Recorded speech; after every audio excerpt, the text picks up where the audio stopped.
1. Necessity of Rare Species Survey. The Environmental Agency compiled a survey guideline that considers the entire local ecosystem based on the Environmental Impact Assessment Law, which came into effect in June. It requires the investigation of not only rare species, but also representative species and areas familiar to residents. This guideline is expected to emphasize the conservation of ecosystems further and help maintain local ecosystems. It is a significant step towards strengthening environmental conservation efforts by more comprehensively assessing the impact of development projects on ecosystems. 3. Expansion of the environmental crime market. A meeting held by the United Nations Environment Programme in Geneva reported that international environmental crimes, including illegal trading of FFAs, illegal dumping of hazardous waste, and smuggling of rare wildlife are expanding. The environmental crime market is now reaching a scale of hundreds of billions of yen, annually exacerbating environmental destruction. The UN plans to strengthen cooperation with Interpol and urges countries to adhere to international agreements to combat environmental crimes. 4. Risks of ecosystem destruction.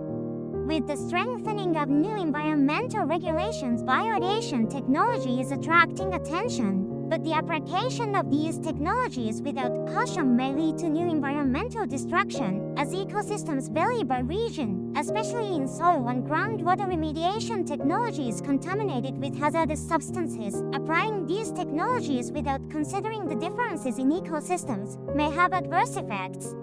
Therefore, it is necessary to modify the technologies for use in Japan. Cautious application of technologies is required. 7. Impact of bisphenol A. Recent research has revealed that bisphenol, an environmental hormone, adversely affects fetal blood circulation function even at low concentrations. This research underscores the need to reassess the impact of bisphenol A in the environment and consider strengthening regulations and using alternative substances. With the risks to fetal health now clearer, stricter standards may be required in future research and policies on environmental hormones. 8. Inappropriate management of 136 disposal sites.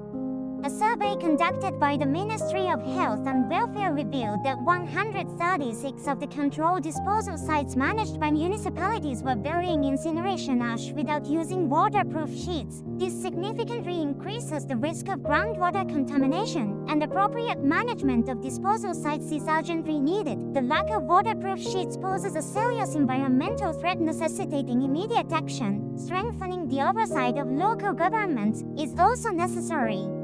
10. Increase in environmental crimes. From January to June 1999, 828 environmental crimes were exposed nationwide, an increase of 23.0 compared to the same period in the previous year. There has been a notable increase in industrial waste-related incidents, especially those spanning multiple prefectures. This escalation is exacerbating environmental pollution and ecosystem destruction, highlighting the urgent need to strengthen measures against environmental crimes. The National Police Agency formulated the Environmental Crime Countermeasure Promotion Plan in April and has strengthened its crackdown. But further legal measures are needed.